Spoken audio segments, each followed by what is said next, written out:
যান কোর্টে যান, থানায় যান, দেখবেন যত মামলা সব আপন জনার ভিতরে, ভাই ভাই, ফুফাতো ভাই, আপন, সব আপন, রক্তের ব্লাড কানেকশন। বন্ধুরা, সুপ্রিয় বন্ধুরা, আসসালামু আলাইকুম ওয়া রাহমাতুল্লাহি ওয়া বারাকাতুহু। বন্ধুরা, আশা করি আল্লাহর অশেষ রহমতে আপনারা সবাই ভালো আছেন। বন্ধুরা, আজকে নতুন আর একটা চমৎকার মোটিভেটেড ভিডিও নিয়ে আপনাদের সামনে উপস্থিত হয়েছি। বন্ধুরা, প্লিজ আপনারা কে কোথা থেকে দেখছেন একটু লাইক ও কমেন্টের মাধ্যমে আপনার গুরুত্বপূর্ণ মতামতটি জানাবেন। বন্ধুরা, আসলে বেশি কথা বাড়াবো না, খুব অল্প কথায় অল্প সময়ের ভিতরে মূল বিষয়বস্তুতে আমরা চলে যাব। আজকের এই যে ভিডিওর মাধ্যমে আমরা এমন একজন ব্যক্তিকে খুঁজব, এমন একজন ব্যক্তির সন্ধান করব যিনি আসলেই এই সমাজের একজন ভাইরাস ব্যক্তি। আপনারা আবার কানে ভুল শুনলেন না, ভাইরাল না কিন্তু ভাইরাস। বিষয়টা বুঝতে পেরেছেন? কাকে খুঁজব? সেই ব্যক্তিটা হলো বন্ধুরা, যে ব্যক্তি অর্থাৎ যে মানুষটি যে পাত্রে খায় সেই পাত্রী পায়খানা হাগু করে। বুঝতে পেরেছেন আমার কথা? আমরা ওই ব্যক্তিটাকে খুঁজব যে ব্যক্তি যে পাত্রে খায় বা যে থালে খায় সেই থালে হাগু করে। কথাটা বুঝতে পেরেছেন? আর এটাই হচ্ছে আজকে আমার ভিডিওর মূল বিষয়বস্তু। বন্ধুরা, প্লিজ আপনারা অন্যমনস্ক হবেন না। আজকের আলোচনা হচ্ছে অত্যন্ত একটি গুরুত্বপূর্ণ আলোচনা। প্লিজ আপনারা অন্যমনস্ক না হয়ে একটু ভিডিওটি পুরোপুরি দেখবেন, আপনাদের কাছে অনুরোধ। এমন ব্যক্তি আপনার বাড়ির আশেপাশেই আছে, আপনার সংসারেই আছে। সে হতে পারে আপনার প্রতিবেশী, সে হতে পারে আপনার আত্মীয় স্বজন বা আপনজন। অর্থাৎ যে থালে খায় সেই থালে হাগু করে। এই কথাটার তাৎপর্য আমি অনেক বিশ্লেষণ করেছি, অনেক খুঁজেছি যে আসলে মানুষ আঞ্চলিক ভাষায় এই কথাটা কেন বলে। আসলে তো যে পাত্রে খায়, যে পাত্রে মানুষ খানা খায় সেই পাত্রে তো আর পায়খানা করা যায় না, হাগু করা যায় না। যাই বলেন, যায় না। কিন্তু এই কথাটা সমাজের একটা প্রচলিত কথা।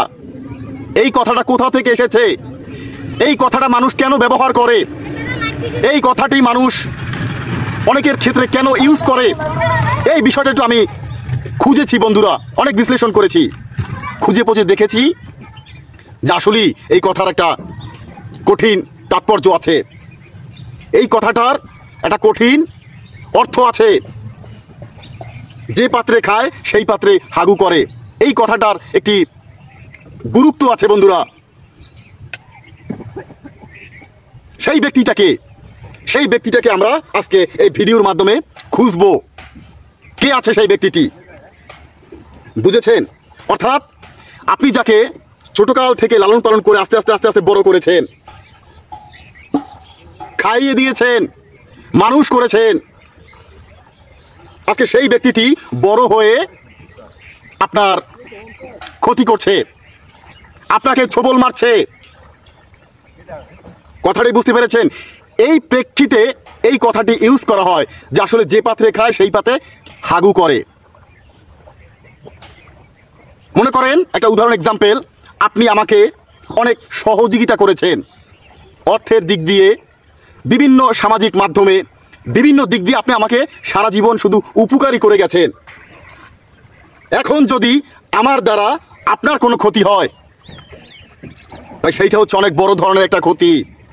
আর এই ক্ষতির ব্যাপারেই মানুষ এই ওয়ার্ডটি ইউজ করে যে যে পাত্রে খায় সেই পাত্রে হাগু করে। বিষয়টা বুঝতে পেরেছেন?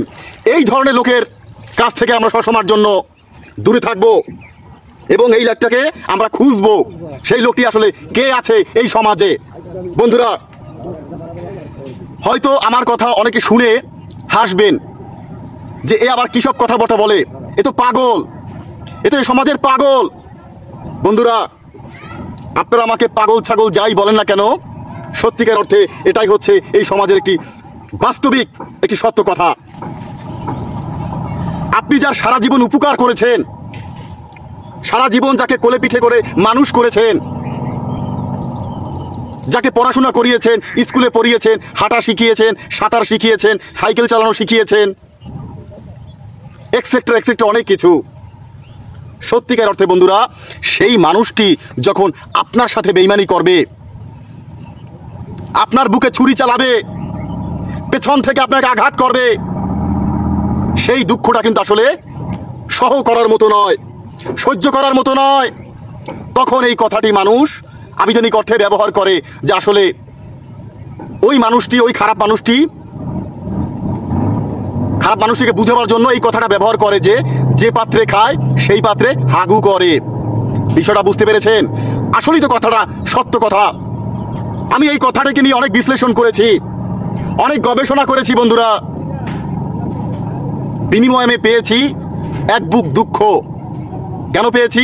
আমি তো অবাক যে একটা মানুষ কিভাবে একটা মানুষের সাথে এত বড় বেইমানি করে। সেই বেইমান মানুষটাকে উল্লেখ করার জন্য, সেই বেইমান মানুষটিকে চিহ্নিত করার জন্য মানুষ কথায় কথায় বলে যে তুই তো বেটা যে পাত্রে খাও সেই পাত্রেই পায়খানা করো, তুই তো বেটা যে পাত্রে খাও সেই পাত্রেই হাগু করো। অর্থাৎ যার দ্বারা আমার উপকার হয়েছে, যাকে দিয়ে আমি আজকে প্রতিষ্ঠিত, আজকে যদি তাদের সাথে আমি বেইমানি করি, তাদের সাথে যদি আমি দুই নাম্বারি করি, তাদের সাথে যদি আমি গাদ্দারি করি, তাহলে এইখানে এই ওয়ার্ডটি ইউজ করা হয়। কথাটা বুঝতে পেরেছেন মনে হয় বন্ধুরা? এই ধরনের মানুষ এই সমাজে বড় ধরনের ভাইরাস, বিপজ্জনক। এই মানুষটিকে সবসময় আপনার জায়গা থেকে এড়িয়ে চলতে হবে। আর এই সব মানুষ সবসময়ের জন্য মুখোশধারী হয়, বিভিন্ন ধরনের মুখোশ পরে। সে হতে পারে আপনার খুব কাছের আপনজন। আর একটা কথা মনে রাখবেন সবসময়, আসলে সত্যিকার অর্থে আপন মানুষ দ্বারাই মানুষ বেশি ক্ষতিগ্রস্ত হয়, পর মানুষের দ্বারা কিন্তু মানুষ বেশি ক্ষতিগ্রস্ত হয় না। এর একটা উদাহরণ আছে বন্ধুরা।